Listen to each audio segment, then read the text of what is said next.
yan. O sa kanan nyo, TJ Maxx. So we're like 1.5 miles away from our apartment. So in town suites. Sa kanan, mga Korean stores. Maraming Koreans dito, kaya maraming Korean stores. Satellite Village. Ah, Mapuno dito, kaya makikita nyo sa kapaligiran, maraming puno. Ang mga buildings, usually brick houses, brick buildings, populations, maraming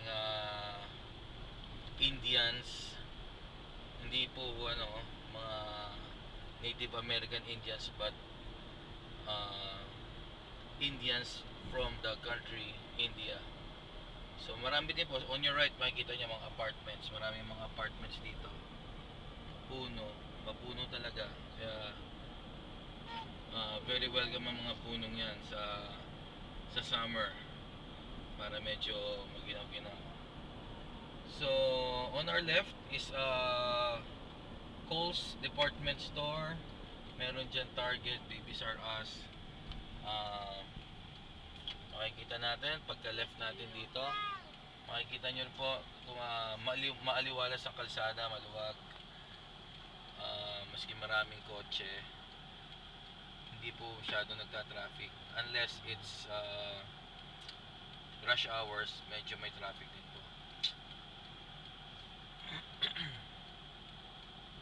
So this is West Liddell Road. Ito, pwede na natin pasukin. So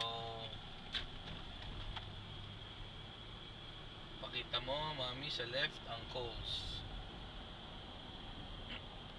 Nasa left ng Kohl's,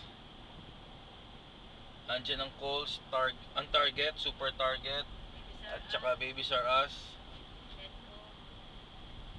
Petco raw, hindi ko nakita yung Petco, pero nakita niyo pa. Andito lang po sa harap natin ang Costco. Nasa kanan ang PGA Tour Superstore. So kung mahilig kayo sa tennis at sa golf, andyan ang Superstore. Katabi ang Dave & Buster's restaurant. So eto na tayo sa Costco. Costco of Duluth City in Georgia. Duluth is 20 minutes north of Atlanta, It's part of Metro Atlanta. which is part of Metro Atlanta according to Estela Aquio. So pakita mo na yung Costco.